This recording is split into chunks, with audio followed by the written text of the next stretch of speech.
অভিনন্দন, আপনি যদি এই ভিডিওটি খুঁজে পেয়ে থাকেন তবে আল্লাহ আপনাকে এটা শোনার তৌফিক দিয়েছেন। ভিডিওটি 2 মিনিট সময় নিয়ে মনোযোগ দিয়ে শুনুন। আপনি যদি কোনো হারাম জিনিস আঁকড়ে ধরে থাকেন, নিজের নফস আর ইমানের মাঝে আটকে পড়ে থাকেন, এই কথাগুলো আপনার জন্য। হয়তো আপনি আগেও ছাড়তে চেয়েছিলেন, কিন্তু কষ্ট, আসক্তি, একাকিত্বের ভয় সব মিলে আবার ফিরে গেছেন সে একই জায়গায়। আপনি ক্লান্ত, তাই না?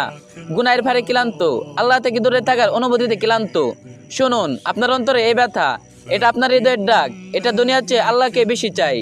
তাই আজ আমি আপনার জন্য দোয়া করছি, হে আল্লাহ তাকে সেই শক্তি দান করুন যেন সে আপনার পছন্দের জিনিস থেকে দূরে সরে যেতে না পারে, যদিও তার হৃদয় সেটাকে ভালোবাসে।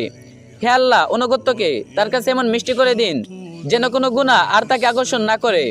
হে আল্লাহ, সে আপনার জন্য যা কিছু ছেড়ে দেয় তার পরিবর্তে তাকে এমন কিছু দিন যা পেয়ে সে সিজদায় পরে কেঁদে ফেলে কৃতজ্ঞতায়। হে আল্লাহ, তাকে এমন মানুষদের সাথে রাখুন যারা তাকে আপনার কথা স্মরণ করায়, আর দূরে রাখুন তাদের থেকে যারা তাকে আপনার পথ থেকে সরিয়ে দেয়। হে আল্লাহ, তার ইমানকে এত দৃঢ় করে দিন যেন কোনো হারাম জিনিস আর তাকে আকৃষ্ট করতে না পারে। হে আল্লাহ, তার অতীতের সব গুনাহ ক্ষমা করে দিন এবং সেগুলোকে জাহান্নামের কারণ না বানিয়ে জান্নাতের কারণ বানিয়ে দিন। যদি আপনার হৃদয় আমিন বলে ওঠে তবে এটাকে একটা ইশারা হিসেবে নিন। এখনই সময় সবকিছু ছেড়ে দিয়ে আল্লাহর দিকে ফিরে আসার, কারণ আল্লাহ কখনো কাউকে নিরাশ করেন না।